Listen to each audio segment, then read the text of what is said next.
Assalomu alaykum qadrli kuzatuvchilar.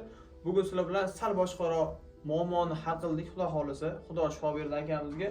Akamizdagi muammo nima bo'lardi? Qachon boshlandi? Nima bezovta qildi? Qanaqa holat? Shu haqda bitta o'zi qisqacha ayting. Bende şu 4 kun oldun mashi chap taraf Kuragingiz bilan bo'ynimda tortish bo'lib qoldi. Xullas bo'yin bu tarafga adashmasam chapga. Chap taraf. Chapga juda qayrilmaydi. Ko'pchilik bo'lib turadi. Yani odatdagi holat juda ham ko'pchilik odamda bo'ladi.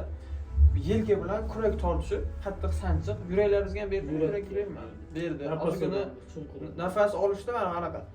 Aytaman, chuqur nafas olingan chuqur olinmaydi. Qisilib qoladi, ana qiynalasiz. Yuragimda nimadir bormi xavfsirab o'yladingizmi ozgina? Keyin tekshirishga bormadingizmi? Bormadingiz. Biron bir uyda lechani qilib ko'rgansizlar, tabiiy, mas'uldingiz, massaj nimalar qildi. Keyin yopishtiradigan anaqa Gartishni yopishtirdik. Qanaqa rezultat nima bo'ldi? Uyda xullas ushab qolishingizda adashmasam yo'qdan turganingiz paydo bo'lib qolgan. Bir konni qattiq terlab ishlagan, ertalab yo'qdan turganda xuddi shu holat paydo bo'lgan. Ulardan keyin necha foiz примерно o'zgarish bo'ldi? Shu o'zingiz mas'ullik o'yda mas'ulona qildi, shu 10%, 20% o'zgarish. Xalqali yengil bo'ladi. Bo'yim qotib qolgan, burilmaydi. Umuman xabarlamasdan kelgan ekan, o'zi kelgan 2 kun kecha. Bugun 3-kurs muolajasini o'tkazdik.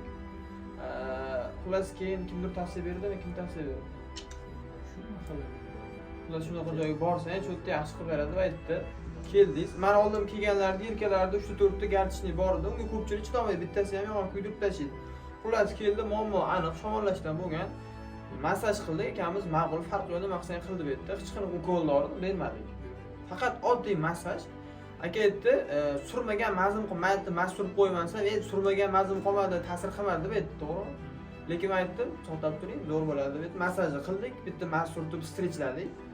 Birinchi kunning o'zida necha foiz rezultat? Ertasi uyqudan uyg'onganingizda, примерно necha foiz o'zgardi? 70% bitta oddiy massajni o'zida yarim soatlik massajdan keyin hech qanaqa manualni ham qilmadik, faqat massaj bilan emas, chunki bu toza shamollash bo'lganligi uchun. Keyin kecha yana kelib yana bitta massaj oldik, undan keyin ham ozroq o'zgardi. Bugun endi oxir kuni bu kelajakda yana takrorlanmasligi uchun, o'zida umuman olgan o'pishi yengil bo'lishlari uchun bitta hijoma ham qo'yib berdik. Mana hozir bo'yim u yoqqa bemalol hammasi chotki. Hijoma ham normalniy o'tdi, hozir endi qildik. Va buning rezultatini endi xudo xolisa ertalab sezadi, lekin hozircha ham yomon emas, to'g'ri? Hech qanaqa zararli, og'riqli bir muammo bo'lgani yo'q. Demak, odamlarga shunaqa og'riq bo'lsa, faqat aptekaga borib, dori-darmonni ukol olib, siz tez keldingiz. Odamni 10 kun, 15 kun ukol dorilarni olib charchab keyin keladi-da. U qancha tez bo'lsa ham bir kun yaxshi bo'ldi. Shu birinchi kuni ketaversangiz ham yaxshi bo'lib ketardingiz. Endi baribir chiroyli bo'lgani yaxshi. Akamiz ozgina sabr ham, ixlos ham bo'ldi. Xudo xolasa. Demak, yaxshi. Shunaqa holat bo'ladigan bo'lsa, demak, imini menga kelishingiz shart emas. Biron bir yaxshi massajistga borib, yaxshidan massaj qildirib, YouTube kanalimizga obuna bo'lasizlar, profil teparoqqa chiqsanglar, qizdiruvchi mazlarni surtish qoidasi bor. Mazza qanaqa bo'lishini qizig'i yo'q. Любой bitta mazza faqat surish qoidasi bilan qilinadigan bo'lsa, juda ham zo'r shamollashga effekt beradi. Shularni ko'rib, faqat bitta massaj, bitta maz bilan o'zingizga kerak bo'lsa 3 sharoitda ham yaxshi bo'lib ketishi mumkin. Demoqchi bo'lganimiz, har bitta bir oddiy kasallikka, masalan, shamollashga, boshqaga antibiotik olib, u yoqqa, bu yoqqa vaqt o'tkazib, pul sarflash kerak emas. Demak, tavsiya bera olasiz. Hozircha yaxshi, rozisiz hammasidan.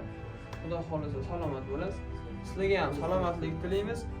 Kimda shunaqa muammolar bo'ladigan bo'lsa, nomer qoldiramiz, murojaat qilib bepul konsultatsiya onlayn olishingiz mumkin bo'ladi. Video yoqqansa like bosib qo'yishni unutmaysizlar.